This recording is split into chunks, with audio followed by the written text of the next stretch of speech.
Chapter 17. The Idea. I can't believe they're going to separate us, said Harold as the boys walked home from the school that afternoon. George said nothing. He was thinking. He knew there was a way to solve the problem. I can't believe I had to spend an extra year at that school too, Harold moaned, trying not to cry. The worst part is I actually studied. I know this stuff. I could have probably gotten straight B's if I had taken those tests yesterday. That's it, cried George confidently. We can fix this. But how? Said Harold. They won't let us make up tests. Who said we have to make up tests? George replied. Let's take the real test. Harold looked suspicious. What do you mean? He asked. Melvin said he kept his time-traveling squeak thingy in the garage, right? Said George. Let's borrow and go back in time to yesterday morning. Then we could take those tests like we're supposed to do. Problem solved. No way, said Harold protested. Whenever we travel in time, bad stuff happens. What could be worse than being in different grades next year? George countered. Do you really want to spend an extra year at school? Harold didn't have an argument for that. Besides, said George, we're only going back in time one day. How could this anything had happened in just one day? I guess you're right, said Harold. George and Harold turned around and headed over to Melvin's house. Luckily, Melvin's garage door was open constantly. The two boys sneaked inside and looked around.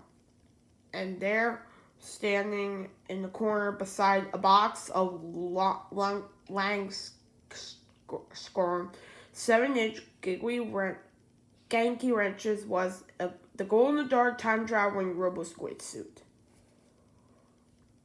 We shouldn't be doing this, Harold whispered. We're trespassing and stealing.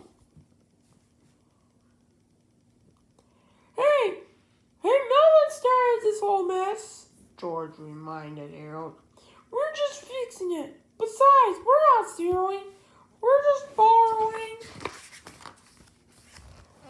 Against his better judgment, Harold helped toast George up into a cockpit. Suddenly, the robo-squid powered up and began to glow. A few moments later, the controls were all set. Okay, said George. Let's go back in time to take those dumb tests. He picked up Harold with one of his glowing tentacles, took a few steps forward, and pressed the start button. The glow-in-the-dark time-traveling robo-squid suit began shaking and sputtering as it zipped backward in time. 32 hours.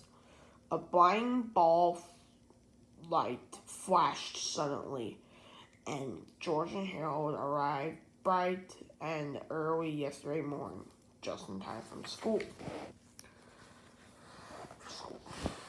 As Harold helped climb out of the cockpit, he noticed that there were two glow-in-the-dark time-traveling robo-squids.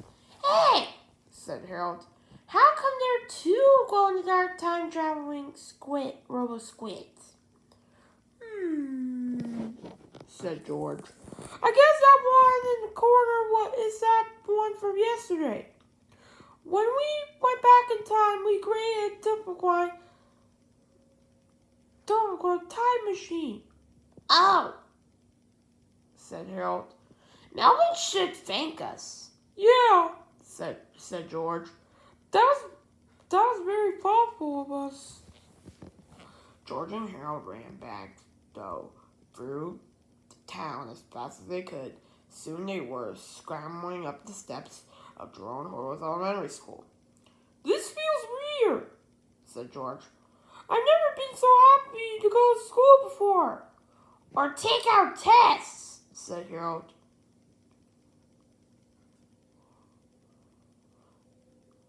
And indeed, it was happy school day for George and Harold.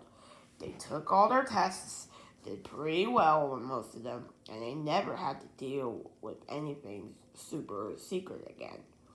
At least not until that afternoon.